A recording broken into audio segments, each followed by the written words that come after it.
Bom dia. Tito. Carta do apóstolo Paulo a Tito. Tito, assim como Timóteo e outros, foram conhecer o evangelho, mas se converteram através de Paulo. E Paulo os considerava filhos da fé, né? Meus filhos, né? Meus filhos amados. Muito bem. Paulo, servo de Deus e apóstolo de Jesus Cristo, para promover a fé que é dos eleitos de Deus e o pleno conhecimento da verdade que conduz à piedade. Fé e conhecimento que se fundamentam na esperança da vida eterna, a qual o Deus que não mente prometeu antes da criação do mundo. Pode ver que em todas as cartas, toda a citação de Paulo, ele se identifica como servo de Cristo. Aqui, pela primeira vez, é o único lugar que nós vemos ele se identificando como servo de Deus. Então ele fala que ele é servo de Deus, as cartas dele, tanto para as igrejas, né, ou para pessoas, como foi no caso do Tito ou Timóteo, ele faz questão de se identificar, dizer quem é e o que faz. Então ele aqui começa dizendo que o Paulo é um servo de Deus e apóstolo de Jesus Cristo, para promover a fé que é dos eleitos de Deus e pleno conhecimento da verdade que conduz à piedade. Então vamos entender. Então Paulo, ele é um servo de Deus. O que um servo faz? Ele serve. A função do servo é servir. Então Paulo está dizendo que ele vivia a serviço de Deus, servindo a Deus, né? Ele vivia, e nós sabemos disso, nós conhecemos a história dele, livro de Atos, Gálatas e outros, que ele realmente vivia para Deus, para fazer a obra de Deus. Hoje eu não entendo bem as pessoas, eu vejo as pessoas, não, eu vou fazer a obra de Deus. Só que eles falam, que eu vejo muitas pessoas dizem que está fazendo a obra, mas é só porque vai à igreja. Porque você vai à igreja, ou você lá fica como um obreiro que fica em pé ali ou na portaria. Isso não é fazer a obra. Fazer a obra é cair em campo. Fazer a obra é você pregar o evangelho em todo o tempo. Então ele fala que ele é servo de Deus, né? E apóstolo de Jesus Cristo. E nós sabemos que é uma verdade que ele é apóstolo de Jesus Cristo. Nós falamos um dia desse sobre isso. Apóstolos são aqueles que Jesus Cristo apareceu, que Jesus Cristo chamou. Paulo ainda era um perseguidor ainda da igreja. Ele estava chegando em Damasco para prender os irmãos, para chicotear os irmãos. Mas Jesus apareceu para ele, Jesus o convocou e o chamou e o denominou apóstolo e enviou, o apóstolo enviado, e enviou. Nós falamos sobre isso, ele mesmo fala, ele foi um dos últimos, ele foi como um aborto, um abortivo, ele foi o último dos apóstolos. Então ele é o apóstolo de Jesus Cristo, que é para promover a fé dos eleitos em Deus, levantar, edificar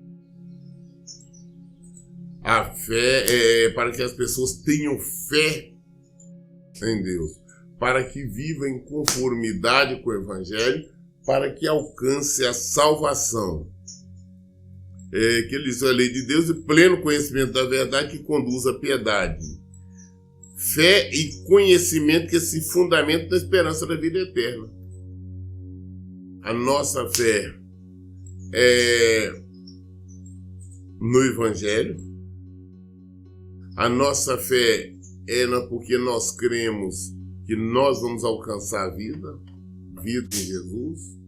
O nosso objetivo é viver o Evangelho de Jesus Cristo, é praticar o Evangelho de Jesus Cristo, porque é Ele que nos dá vida. Nós pregamos o Evangelho, nós ensinamos o Evangelho exatamente pelo mesmo motivo.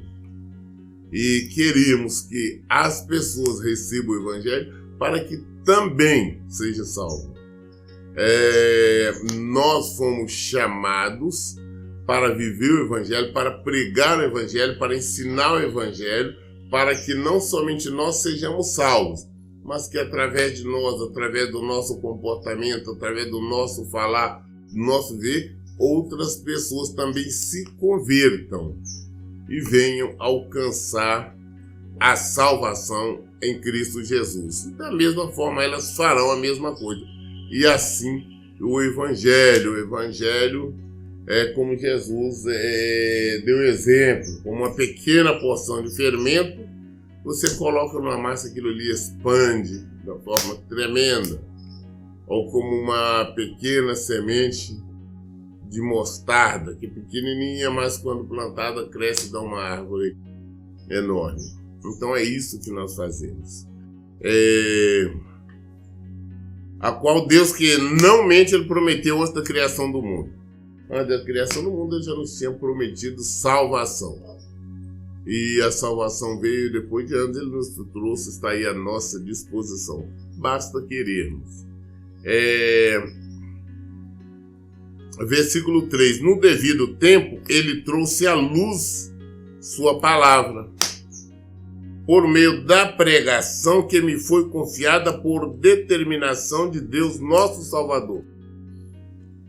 A Tito, meu verdadeiro filho, em nossa fé comum, graça e paz da parte de Deus, Pai, e de Cristo Jesus, nosso Salvador. No devido tempo, no momento certo da promessa de salvação, é mesmo antes da fundação do mundo. Mas no devido tempo, Deus enviou o seu Filho, Ele trouxe a luz, né?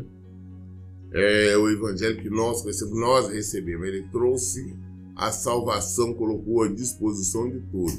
Isso já estava prometido há muito.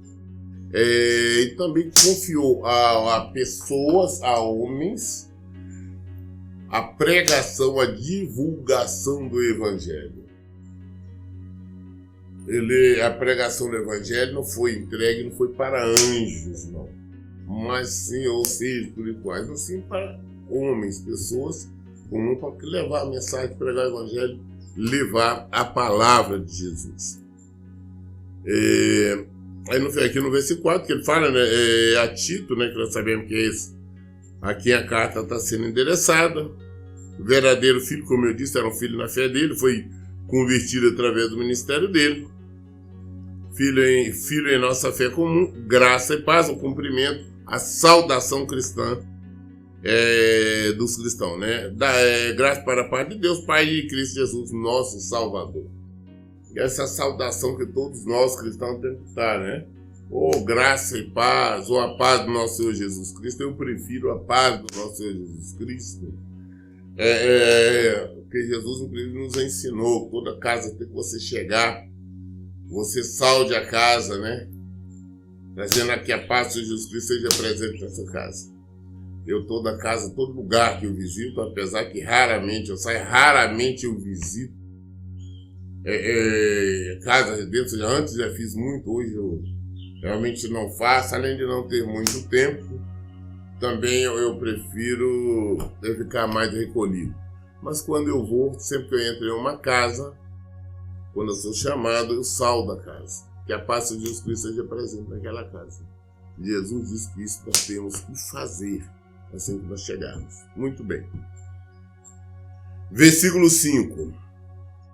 Agora nós vamos entender, né? Paulo escreveu a carta para Tito e vamos entender agora qual que é a finalidade da carta. Por que Paulo está escrevendo essa carta agora para Tito? Paulo não escreveu a carta só para dizer: oi, tudo bem? Você está bem? Só para saber isso. Mas uma finalidade. Qual a finalidade? Agora nós entendemos. Versículo 5. Ele disse assim: olha, para esta missão te deixei em Creta, para que pusesse em ordem o que ainda faltava e constituísse presbítero de acordo com as minhas orientações. Qual é o motivo dessa carta? O quê? Porque eu te deixei aí em Creta, com qual? Para que você colocasse em ordem ainda o que faltava. Porque Paulo tinha passado lá algum tempo, mas só tinha ficado pouco tempo, não tinha tido tempo de organizar as congregações, ele não tinha tido tempo de levantar líderes espirituais, pastores para as congregações ali. Quando a Bíblia se refere, eu sempre explico isso, se refere a presbíteros e bispos, estão se referindo simplesmente a supervisores de igreja.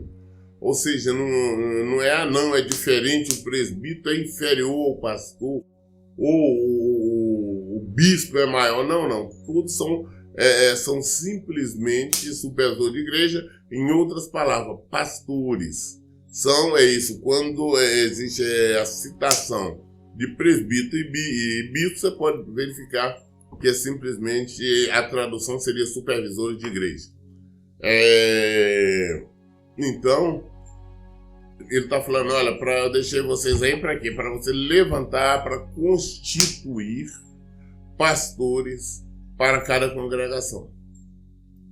Como nós já tínhamos conversado, ele disse que, de acordo com as minhas orientações, eu já tinha orientado, já tinha falado contigo que era para fazer isso.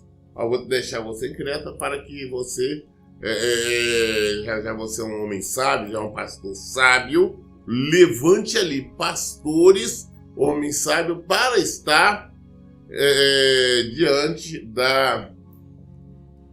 das congregações. Versículo 6, ele disse assim: olha, é necessário, portanto, que o presbítero seja irrepreensível, marido de uma só mulher, e tenha filhos cristãos que não sejam acusados de libertinagem ou de insubmissão. Então Paulo está falando, o que é? Olha bem, é necessário, é preciso, portanto, que o presbítero, que o pastor, que o supervisor da igreja, que o bispo, ele seja irrepreensível. Ou seja, não ache nele motivo de repreensão. Ele não tem o que nós podemos estar repreendendo. Ele seja quem irrepreensível, marido de uma só mulher. Marido de uma só mulher. Ele não diz aqui mulher de um só marido. Portanto, está mais do que claro que pastores, ou presbítero, como queira chamar, ou bispo, ou supervisor de igreja, seja homem e não mulher. E Paulo confirma isso sobre nós também lá em Timóteo, também lá em 1 Coríntios. Homem, não existe este ministério para mulheres. Aí quando nós vemos mulher, não, pastora fulano de tal, pastora isso, igreja tal, eu tenho até apóstola, bispo, umas loucuras que nós sabemos que não tem nada a ver com o evangelho de Jesus Cristo. São um desses outros evangelhos que andam sendo apregoados por aí e muitas pessoas estão seguindo. Mas, de acordo com a palavra de Deus, não existe. Mulher pode simplesmente, no máximo, pregar para mulheres. Nenhuma mulher pode pregar, pode estar ministrando, levando uma mensagem em culto misto. O que é culto misto? É para homem, um culto onde tem homem e mulheres. Não, é só para mulheres. E, portanto, não existe. Então a palavra de Deus que diz, é irrepreensível marido de uma só mulher, e que tenha filhos cristãos, e que não seja acusado de libertinagem ou insubmissão. Então, que tenha filhos cristãos. Eu não posso falar, não, eu sou pastor, mas eu tenho um filho, uma filha que vive nas drogas, vive na prostituição. Não, eles, não sou eu, não.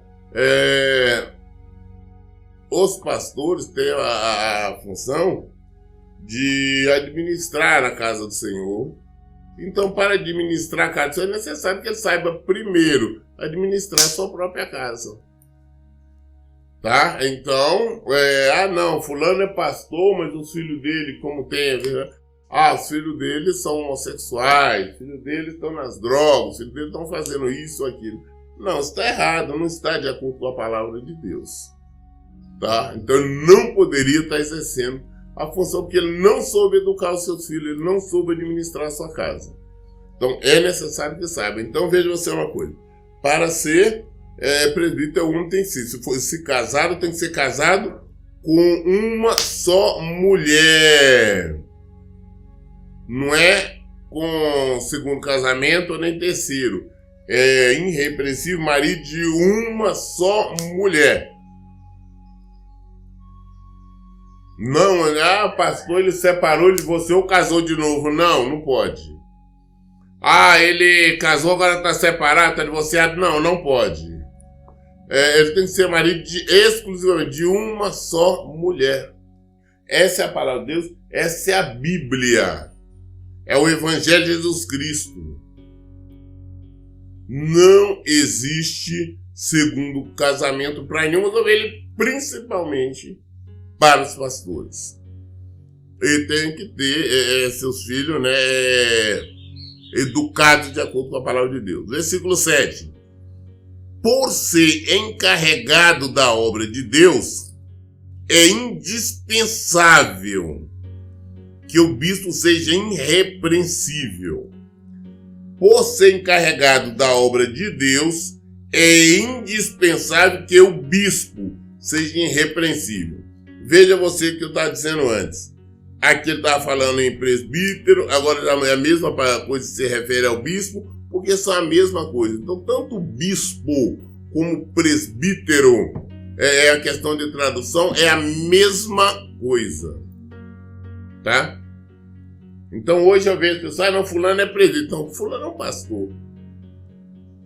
Ungir fulano é presbítero. Vocês estão ungindo, ele é pastor, consagrando, ele é pastor. Então, não tem essa... não sei o que existe depois, sim. São diáconos, são obreiros. Mas tanto bispo, pastor, presbítero, tudo é a mesma coisa. Você vê que agora já se refere ao mesmo presbítero, já se refere aqui agora como bispo. Por ser encarregado da obra de Deus, é indispensável que o bispo seja irrepreensível. Não tem que achar motivo de repreensão. É indispensável. É indispensável. Não, tem que estar repreendendo ele nisso daqui. Não, o pastor não pode. Ele não pode dar motivo para isso. Ele não pode ser arrogante, não pode ser briguento, não pode ser não apegado ao vinho, não violento, nem dominado pela ganância. Nós vemos muitos aí que são dominados pela ganância. Eles têm pastores que têm empresas, têm indústria, livraria, tem uma série de outras coisas, preocupação em ganhar dinheiro, acabam desencadeando essa série de campanhas, pedidos de oferta e mais ofertas, tudo por causa da ganância dele. Totalmente errado. São outros evangelhos, não o evangelho de Jesus Cristo. Ao contrário, é preciso que ele seja hospitaleiro, amigo do bem, sensato, justo, piedoso, tenha domínio próprio e apegue-se firmemente à fiel palavra, da forma como foi ministrada, a fim de que seja capaz tanto de encorajar os crentes na sã doutrina, quanto de convencer os que se opõem a ela. É necessário que ele tenha um conhecimento do Evangelho. É necessário que ele conheça a palavra de Deus. Ele tem que sempre estar meditando na palavra de Deus.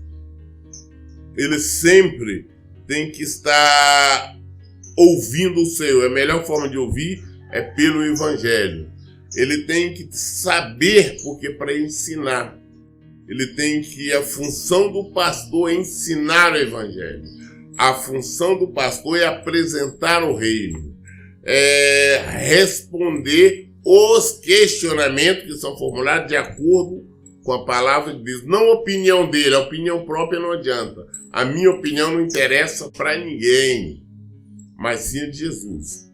Que a função do pastor, do presbítero, do bispo, do supervisor de igreja, como queira, é apresentar o reino. É um representante do reino de Deus. E então eu tenho que saber. Para me pregar, eu tenho que saber o que estou pregando. Eu não posso criar nada novo, sem apresentar o Evangelho como ele é. Da mesma forma, incentivar aquelas pessoas que estão fracas, estão dúvidas, através do Evangelho. Muito bem, versículo 10. Porquanto há muitos insubmissos que não passam de tagarelas e ludibriadores, principalmente os do grupo da circuncisão. Há muitos tagarelas e ludibriadores.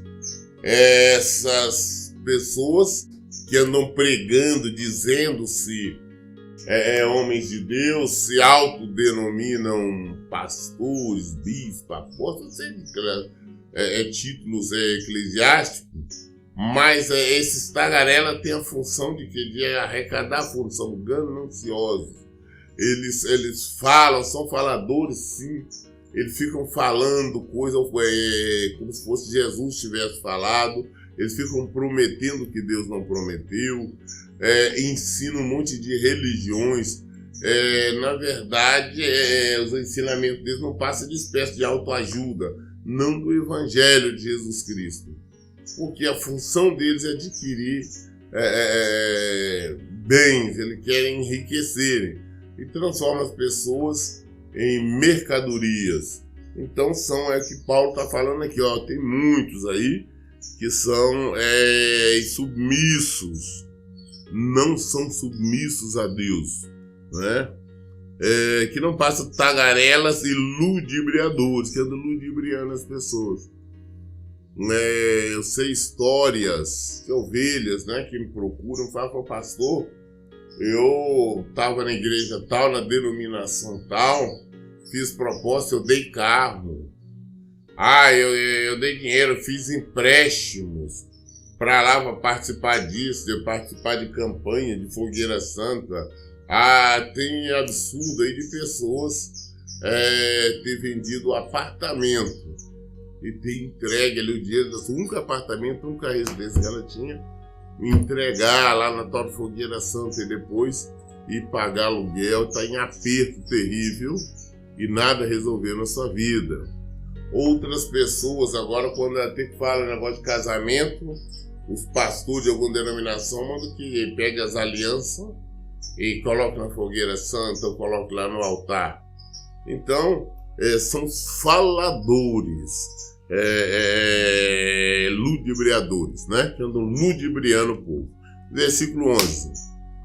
É necessário fazê-los calar, pois motivados pela cobiça, transtornam casa inteira pregando o que não convém.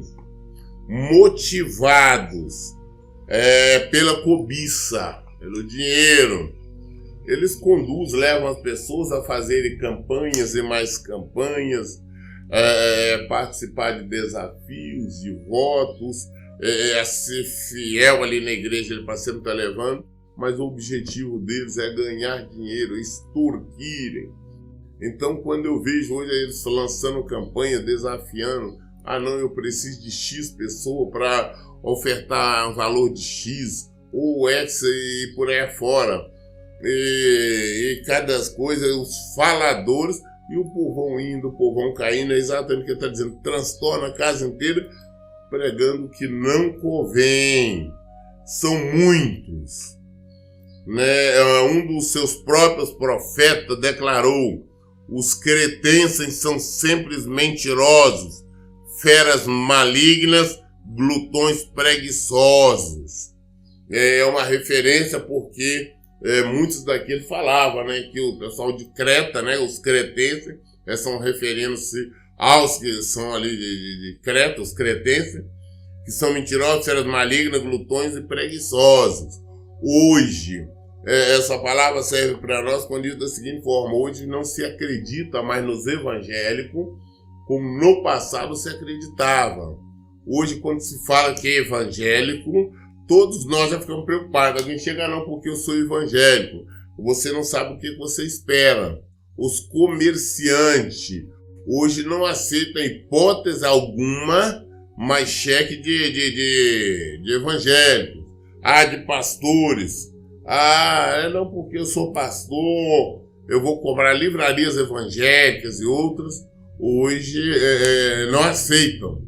Eu tenho contato com livrarias evangélicas, comércios falam: pastor, infelizmente, esses aí então não dá para confiar. Infelizmente, você é a exceção. Eu falei: não sou exceção, eu faço o que a palavra de Deus manda, eu tenho que agir desta maneira, eu tenho que agir com honestidade.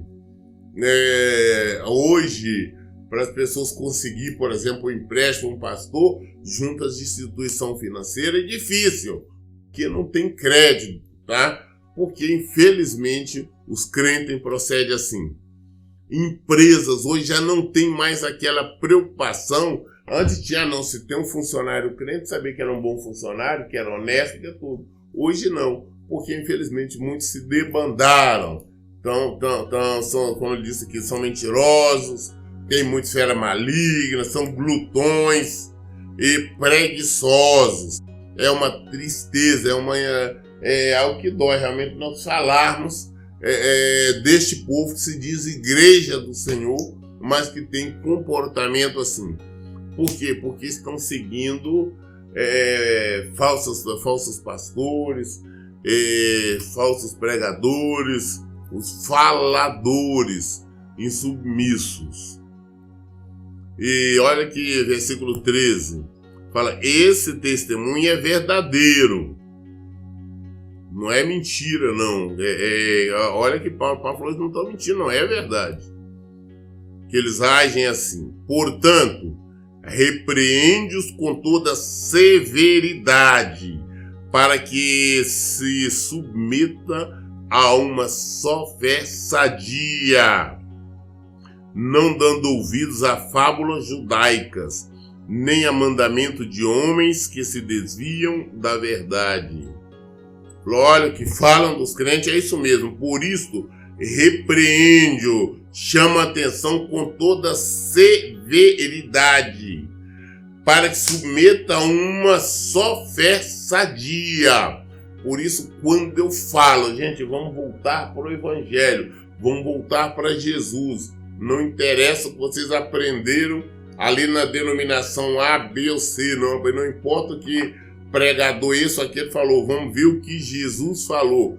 Porque eu não falo de mim mesmo, eu não falo por mim mesmo, eu falo do Evangelho. Vocês podem ver que eu não pego aqui um versículo ou parte de um versículo para fazer uma pregação. Nós fazemos o quê? Nós lemos a Bíblia, nós lemos a Palavra de Deus, nós lemos o Novo Testamento, nós estudamos. É o que nós fazemos aqui diariamente, não somente aqui, como nos cultos, tudo. Nós estudamos o Evangelho. E a minha função com vocês é estudar, é apresentar o Evangelho. Não é pegar parte ali, parte de cá, para fazer vocês acreditar em algo que eu crio, eu mostro, não tem que ser assim. Mas não, vamos falar do Evangelho. É isso que tem que ser feito.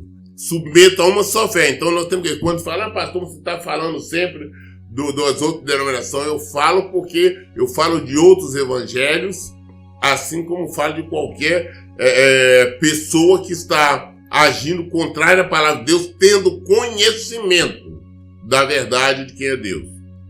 Versículo 14. Não dando ouvidos às fábulas judaicas, nem os mandamentos de homens que se desviam da verdade. Nós não podemos estar usando, eu não vou estar usando. Não, para vocês, olha, vocês vão receber a unção de Davi.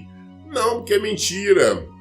Vão receber a unção ali de Josué, é a mesma coisa. Não, é mentira, tá? A história bíblica nós devemos conhecer sobre Josué, sobre Davi, sobre Moisés, temos conhecimento, mas nós aplicamos a nossa vida agora, é o Novo Testamento, nós vivemos em Jesus, é na graça, não é na lei, e nós não vivemos, não é lá em Judá, nós não vivemos, não é lá em Israel, e nem na época passada, 2.500 anos atrás, 3.000, nós vivemos agora, na graça, em Jesus.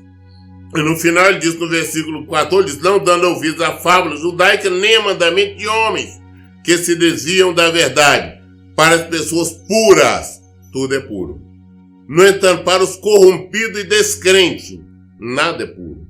Pelo contrário, tanto a razão quanto a consciência deles estão pervertidas. Nós lemos o livro de Tito, a carta de Tito, Paulo, do capítulo 1 até o capítulo 1 do versículo até o versículo 15. Toda dúvida nós esclarecemos aqui, na Bíblia. Por isso, eu digo em todo tempo, leiam e pratiquem a Bíblia. Que Deus abençoe. Tenham um bom dia.